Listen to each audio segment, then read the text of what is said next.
Hello guys, welcome to my YouTube channel Learning with Bitu যেহেতু মই পূৰ্বৱৰ্তী বছৰৰ যি প্ৰিভিয়াছ ইয়াৰৰ যি প্ৰশ্ন কাকত আছিল সেইবিলাক ডিসকাস কৰি আছিলো মই 2023 বৰ্ষৰ যি সেকেন্ড ইউনিট টেষ্ট হৈছিল সেবাৰ দ্বাৰা অনুষ্ঠিত কৰা ক্লাছ 10 ৰ তাৰ মই যিমান বিলাক প্ৰশ্ন কাকত আছিল সেই প্ৰশ্ন কাকত সমূহ আলোচনা কৰি আছিলো আজি মই সোশ্যাল সায়েন্সৰ ক্লাছ 10 ৰ 45 মাৰ্কছ আহিছিল এই প্ৰশ্নখন আলোচনা কৰিবলৈ লৈছো ইয়াত দিছে এই অংশত থকা সংস্থাসমূহৰ লগত বি অংশত থকা প্ৰতিষ্ঠানসমূহক মিলাই থোৱা আৰু শুদ্ধ উত্তৰটো বাছি লোৱা এটা দিছে অসম এছ'চিয়েশ্যন তাৰপিছত যোৰহাট সাৰ্বজনীন সভা আহোম সভা আৰু জ্ঞান প্ৰদায়িনী সভা জগন্নাথ বৰুৱা ইয়াৰ ভিতৰত কোনটো অপচন শুদ্ধ আপোনালোকে এইটো চক আসাম এছ'চিয়েশ্যন ফৰ্ম কৰিছিলে মানিকচন্দ্ৰ বৰুৱা যোৰহাট সাৰ্বজনীন সভা জগন্নাথ বৰুৱা আহোম সভা আছিলে পদ্মনাথ গোহাঁই বৰুৱা এটো হৈছে 3 নম্বৰৰ লগত কাৰেক্ট বি টো প্ৰথমটো লগত সি টো 4 নম্বৰ আৰু ডি টো আছিলে এটো 2 নম্বৰটো লগত হ'ব শুদ্ধ গতিকে সি ইজ কাৰেক্ট আনসাৰ তলৰ কোন কেইটা কাম আসাম এছ'চিয়েশ্যনে কৰিছিল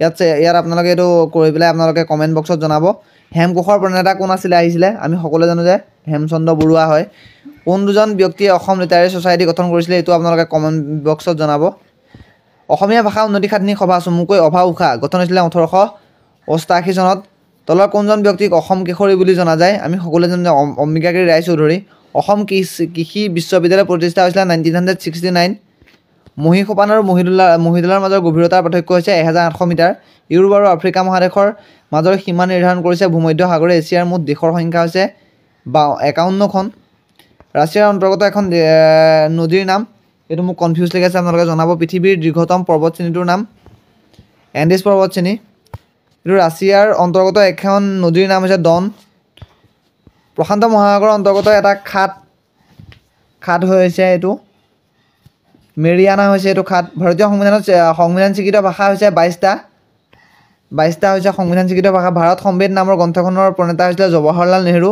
নাগালেণ্ডত হৰ্ণবিল উৎসৱ কেতিয়া পালন কৰা হয় এতিয়া যেহেতু নাগালেণ্ডত হৰ্ণবিল উৎসৱ পালন কৰা হৈ আছে প্ৰথম ডিসেম্বৰ মাহৰ প্ৰথমটো সপ্তাহতে প্ৰথম 10 দিনত পালন কৰে এটো ডিসেম্বৰ হয় পৃথিৱীৰ বৃহত্তম সাহাৰা মৰুভূমিখন ক'ত অৱস্থিত এটো আছে আফ্ৰিকা সাহাৰা কালাহাৰী গুবি এই গোটেইখন অৱস্থিত অসম এছ'চিয়েশ্যনৰ প্ৰথম সভা অনুষ্ঠিত হৈছিল এটা আমি সকলোৱে জানো যে ডিব্ৰুগড়ত অনুষ্ঠিত হৈছিল মহাত্মা গান্ধী অসমলৈ আহিছিল 1921 তলৰ কোনটো বাণী মহাভাৰতৰ পৰা লোৱা হৈছে তলৰ কোনটো বাণী ইয়াত দিছে মহাভাৰতৰ পৰা লোৱা হৈছে অহিংসাই পৰম ধৰ্ম হেতু লোৱা হৈছে তলত দিয়া প্ৰশ্নসমূহৰ চমুকৈ উত্তৰ দিয়া জোনাকী কাকতৰ প্ৰথম সম্পাদক কোন আছিল চন্দ্ৰকুমাৰ আগৰৱালা অসমত বাংলা ভাষাৰ প্ৰচলনৰ চৰকাৰী সিদ্ধান্ত কোন চনত গ্ৰহণ কৰা হৈছিল 1936 কথকলি কোন অসমত অসহযোগ আন্দোলন এটা উল্লেখযোগ্য প্ৰভাৱ এইবিলাক লিখিব কথকলি কোন ৰাজ্যৰ এটো কেৰালা মাতৃতান্ত্ৰিক সমাজ ব্যৱস্থা থকা উত্তৰ পূৰ্বাঞ্চলৰ একমাত্ৰ ৰাজ্যখনৰ নাম হৈছে মেঘালয় তেথিসাগৰৰ উত্তৰ আৰু দক্ষিণৰ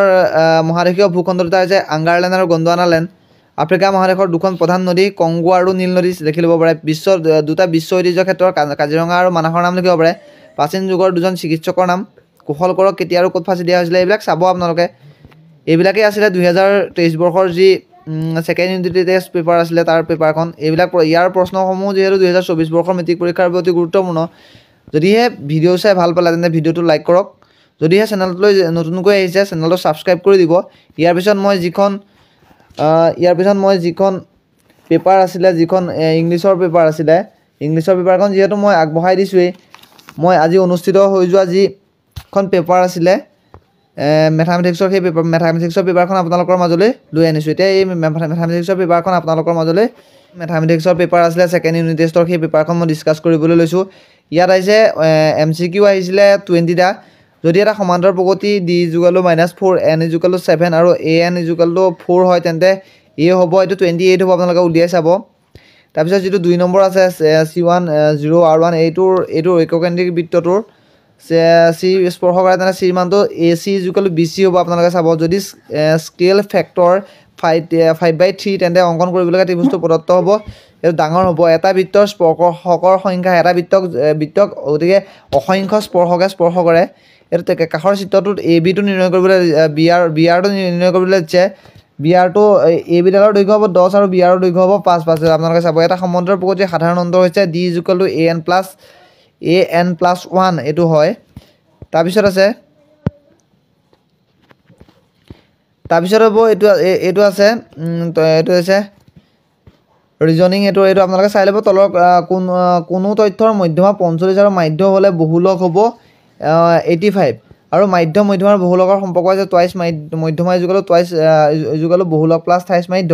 এইটো শুদ্ধ, কিন্তু আৰটো অশুদ্ধ বুলি কৈছে। এইটো অশুদ্ধ, মানে এইটো 28 মধ্যমা ইজুকেল টু টুৱাইচ মাধ্য প্লাছ বহুলক হয়, সেইটো হয়, সেইটো কাৰেক্ট আনচাৰ। এটা সমান্তৰাল প্ৰকৃতিৰ প্ৰথম পদ -2 আৰু সাধাৰণ অন্তৰ -2 হ'লে প্ৰথম চাৰিটা পদ হ'ব -2 -4 -6 আৰু -8।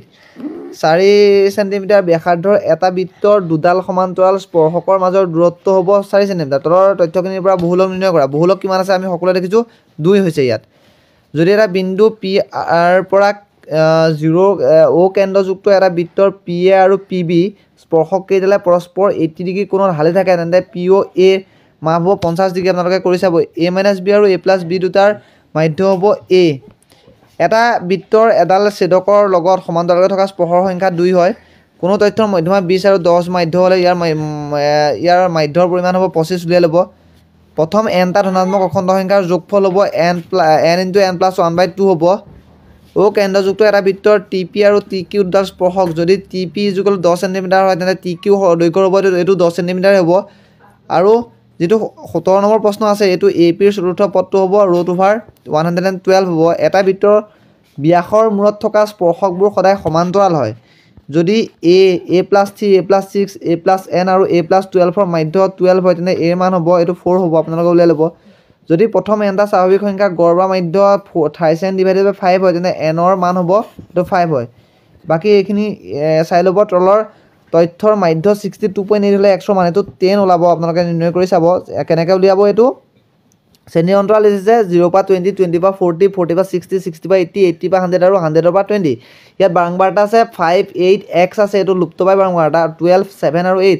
ইয়াত x টো উলিয়াই ল'ব। প্ৰথমত x ৰ মান হ'ব 10, ছেকেণ্ডত হ'ব 40 + 20 / 2 দি দিব, 60 হ'ব 30, 10, 30, 50, 90, 110 আৰু 130 হ'ব। তাৰপিছত এইকেইটাক fx কৰি ল'ব। fx summation of fx / summation of n, মানে সামেশ্যন অফ f হৰণ কৰি দিব আৰু এনচাৰটো পাব 10। বাকী এইকেইটা প্ৰশ্ন আছিলে, এইখিনিয়ে আছিলে 2023 বৰ্ষৰ যি মেথামেটিক্সৰ প্ৰশ্ন কাকত, তাৰ প্ৰশ্ন কাকতখন। যদিহে ভিডিঅ'টো চাই ভাল পালে, তেনে ভিডিঅ'টো লাইক কৰি দিয়ক। যদিহে চেনেলটোলৈ নতুনকৈ আহিছে, চেনেলটো ছাবস্ক্ৰাইব কৰি দিয়ক আৰু চেনেলটোৰ লিংক সকলোৰ মাজলৈ আগবঢ়াই দিয়ক। ধন্যবাদ।